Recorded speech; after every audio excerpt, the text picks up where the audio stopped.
Today we're examining a reconstructed family tree of the Bogovye, or gods of the ancient Slavs. This reconstructed tree will look slightly different than others which might be found online because of our choice in sources and emphasis. Many of the most popular online sources will emphasize ancient chronicles, especially concerning the history of the Rus, or East Slavs, will take heavy influence from the modern reconstructed Slavic priesthood, or will take heavy cues from modern divination with the gods. And many will rely very heavily on what is called comparative religion, in attempt to reconstruct and deduce lost myths of the past by comparing it to mythologies of other cultures of a similar age. And while we are not condemning any of these methods, the creation of this family tree relied on starkly different sources, primarily the living ethnographic record, examining the surviving and the very recent folklore mostly of the nation of Poland, with guidance from the chronicles and histories of Poland and Bohemia.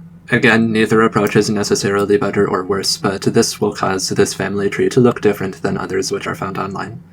We ought to begin with the beginning, which was instigated or guided by a Bog Absolute, and the exact identity of the Bog Absolute who initiated creation remains heavily contentious. Often in the scholarship and artistic expression of Poland, they have simply been named Bog or Boh, a neutral and generic name reflecting that their identity is not known and perhaps is unknowable. A popular candidate amongst the Reconstructionist Rodnovery today is Rod. The deity Rod's name means family, though he was absent from the records of Western Slavic worship found primarily in sermons and chronicles of the East Slavs. Another common candidate, Perun, was the king or leader of the gods to most of the Slavic world, though being the king or leader does not necessarily mean he was the first creator. For example, in Greek mythology, everything arose from chaos, and then the first skyfather Uranos led, and then his son Kronos led, and then finally the king of the gods Zeus led. So just because Zeus is the head of the Greek pantheon doesn't mean he was the creator. It is likely that the Bog Absolute was named Światovid by the Polobian Slavs, though the exact identity of Światovid when he is applied to the other Slavic groups remains contentious. I grew up with a story that everybody in creation has a mother, and this even applies to God. Therefore, God was created by his mother, the first mother. And this idea is interesting since it does mirror neighboring religions to the Slavs, the Scythians with their great primordial mother Tabiti. But this is very spotty folklore, so it should be taken with salt. Perhaps the safest bet for the role of Bog Absolute, because we know of their actions immediately after the first creation, would be Svarog and the Vodna, the father fire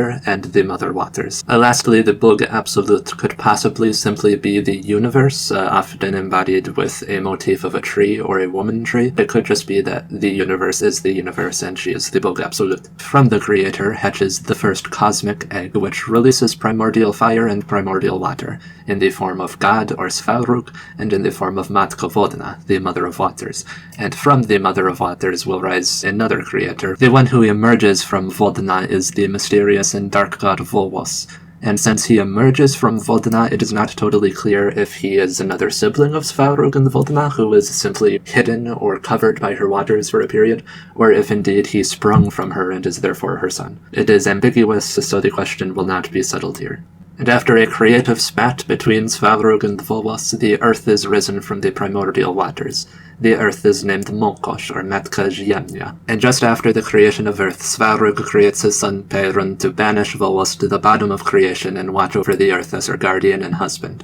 And Perun banishes Volvos to the bottom of creation, where he becomes the leader and protector of the underworld or afterlife. And so from here, with Perun as the leader of the above, Mokosh as the leader of the earth and the physical, and Volvos as the leader of the below, if you were to pick three who were the most especially important, it would be these three. And with the crowning of Perun as the leader of the world above, his father Svarog becomes a more passive role as the force of the elemental fire. From here we'll begin exploring the branch of the family tree closest to Svarog, beginning with the easiest to identify due to the obvious nature of his name. The son of Svarog and brother of Perun is the deity Sviarovich, who is the god of the fire upon earth, the manifestation of the summer fire. And because he is the manifestation of the summer fire, he is very likely the same as the other manifestation of the summer fire, the deity of Wado. But it is also often interpreted that they may be just other forms of the complicated and multifaceted deity of Perun. And their wife is Wada, though it's not entirely clear where Wada comes from in this scheme of creation, so for here, her parentage is just left uncertain. From Svarog also come his children, the sun, both in a male and a female manifestation. It is the female version of the sun who is most prevalent within Polish Polish folklore, but both of them are attested to a degree. While those children primarily take after Svalrug, there are a couple who probably take after the watery mother, likely the daughters of the watery mother and Svalrug due to their wateriness, but also their presence within the atmosphere. In Polish folklore, they are remembered primarily as forms of Mary, the Mary who causes the water and milks the rain cows in the sky, and the Mary who accompanies Eliasht, the thunder maker. In the folklore of the Balkans, these characters are remembered as the sisters of Eliasht, the lightning maker. So it may be the case that they are the sisters of Perun. The most mysterious of these characters is the Mother of Winds. She lives in the great forest of the underworld adjacent to the Black Castle where Volwas lives. She is a creature with faces or torsos of a woman, but also with many heads and body parts of an eagle or a griffin or a beast. And in folktales such as those of Iron Marcin or Koltykoroshko, which seem to be the memory of the ancient myth of the lightning maker,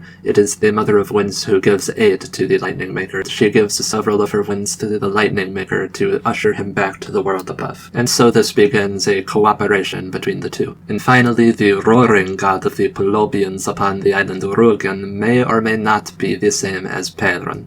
If he is not a form of Perun, he is very likely his son. I really have no way to settle for sure which it is, so I have him represented here to be safe. Finally, within this elder generation of gods are several others who are a bit difficult and obscure to place.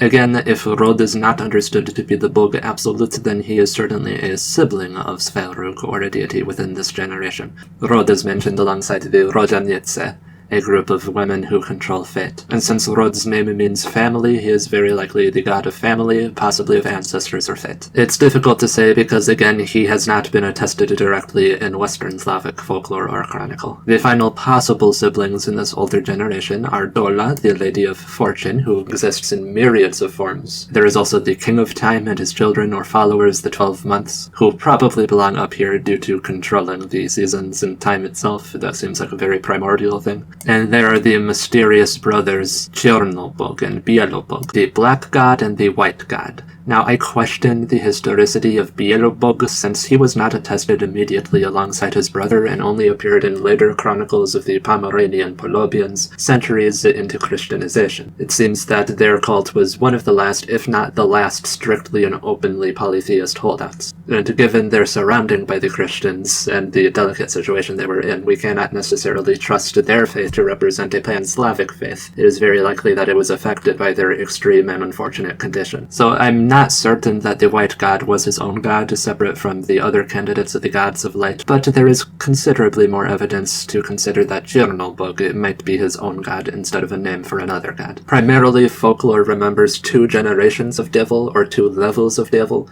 and if Volwas is one of them, then there must be another one. And Chernobog, the black god, would literally be the god of misfortune, which makes him the most likely candidate for the unfortunate demons, or minor gods, who will be explored as his probable children. Existing in a sort of pocket to the side of all the others are the children of the Water Mother, who do not seem to have a parent besides her. It seems as though they simply emerged from her, so they sort of break the generational pattern that the rest of the tree follows, so we might as well discuss them immediately. The oldest of the children of water are the gods who represent the many seas and bays or gulfs of the world. Here in order are shown, just as examples, the god of the northern gulf between Sweden and Finland, the god of the beautiful bay just north of Gdansk, formerly Danzig, and the god of the central or main Baltic Sea, though every considerable bay or sea or ocean was assigned its own king. Now, each of the kings of the seas had multitudes of beautiful daughters who lived in their underwater palaces, and the most famous to the Poles is the daughter who is typically named Jorata. I'll stress that it's not certain that her name was always Jorata. This might be a loan from Lithuanian mythology, since the Lithuanians tell a parallel story where instead of being the daughter of the ocean, she is the daughter of their lightning god. Regardless, she is one of literally countless, possibly hundreds of these ocean women who are the daughters of the kings. Their other children are the great sea giants, who cause the storms and the whirlpools and raise havoc beneath the sea, and sometimes climb upon rocks and live on tiny islands. The many daughters of the sea kings have many daughters of their own. These multitudes of sea women will leave the ocean and will travel up rivers or journey inland, where they become the spirits of rivers, lakes, ponds, springs. And likewise, the countless fishes of the seas are the children or siblings of these ocean women. And finally, many of the watery women who travel inland will have children who become the spirits of water wells, or freshwater sources, or the ravines which fill with streams. And these children are overwhelmingly the green men. Their names are self-evident, they live within these bodies of water, as mossy and overgrown and knobbed green men. Appropriately for their status, most of the remaining deities to discuss are the descendants or the protected beings of the trinity of Perun, Mokosh, and Volos. The children who primarily take after Perun, and might be the children of him and Mokosh, or of him and the Mother of Winds, are the Four Winds. There are also the sons of the god of Ruken, who, if he is Perun, will be the children of Perun as well, though their exact roles are uncertain and complicated. The most famous children of Perun and Mokosh are the great goddess of wilderness and hunting, Zhevona, and the goddess of the harvest, of winter, dreams, and death, Marjona. The mountain makers were sculpted from Mokosh's soil and animated by Perun, and these are the beings who helped cultivate the world in the first centuries of it. In the same generation as the children of Perun and Mokosh are children of the other oldest deities. Very importantly are the children of the sun and the moon, who are many of the countless stars in the sky. Also here are the children of Wada and Wato, most famously Lelia, the maiden of springtime, along with Leli and Poleli, the twin gods who probably represent harvest and celebration. Here also it is possible that Radgost, the god of good guests and good hosts, might be a child of Wado rather than another form of him, though it's difficult to say. In this generation are also two deities who are very difficult to place. Yarilo, or Yarji, the youthful god who represents the vegetation and crops and their life cycle through the year, and Marjin, the spouse of Marjona. I don't know where these deities belong in the family tree. It is commonly thought among Reconstructionists of Rodnovery, especially drawing from Eastern chronicles, that Yarilo may be the son of Perun, who is kidnapped by Volos. I haven't found this cycle within the Western folklore, but I'm also not saying that it's incorrect, I just don't know. Likewise, Marcin is the spouse of Marjona, and literally the only thing that I can find in folklore is that he is the spouse of Marjona. We know absolutely nothing about him. So the Eastern Rodnovery often say that Yarilo is the husband of Marjona, and if that is true, then Marcin would be Yarilo, but again, we just don't know from a Western perspective. Next in this generation are the children of Volos, who are thankfully fairly certainly identified. Likely the most important to day-to-day religious life is the moon, and the moon was created by Volos by stealing a piece of the sun. The next child is the Lord of Snakes, who we can't seem to go a single video without discussing, so if you'd like to learn more about him, basically watch any other video on the channel. And finally are the countless demons of winter who wreak havoc upon the world while it sleeps. And all of these multitudes of demons are either the direct children of Volos or are, the children of each other in long lineages of chaos demons. And finally in this generation are the eldest children of the Black God. They are known by multitudes of names, in multitudes of pairs, but these are the many twin daughters of misfortunes and sufferings and catastrophes, the ladies of basically all the particular bad things which could happen. To finish this generation, we will address a few mysterious deities. It is uncertain whether Zizilia, the goddess of beauty and love, is simply the same as her mother, Wada, or if she is another daughter and a sister of Lelia, or if she is perhaps a form of Lelia. And I will address that many Reconstructionists Rodnovery imply that Zizilia and Zhevona are the same deity, but I can't agree with that since in Polish folklore, Zhevona is very definitively a maiden. And over here also is the golden stag deer, or the forest king. And it is certain, due to his role in folklore, that he is either the brother or a very good friend and protector of Zhevona, and together they constitute an embodiment of the bearing of celestial fire upon the earth. Therefore he could be understood perhaps as a god of the horizon. Certainly he is a son or descendant of the gods of the sky fires. And finally, there are the beings who ambiguously could directly be the children of the Mother of Winds, or they could be the grandchildren of the Mother of Winds through the Four Winds. And these are the countless demonesses who take the forms of half-women, half-birds. And due to their natures and relationships with Witchers, it's very likely that they are the children of both Perun and the Mother of Winds. And lastly, as either the direct children of Sun and Moon or as their grandchildren via the stars, many Pomeranians, northern Masurians, Slovaks, and Czechs attest that the Sun and Moon are the makers of the first earthly life. In folklore, there is a rooster who lays an egg of life, and this egg of life is what brings the first life and greenery to the barren soil of the earth, and it is most likely that this rooster represents the sun. And so the first plants and animals are the descendants of the Sun and Moon.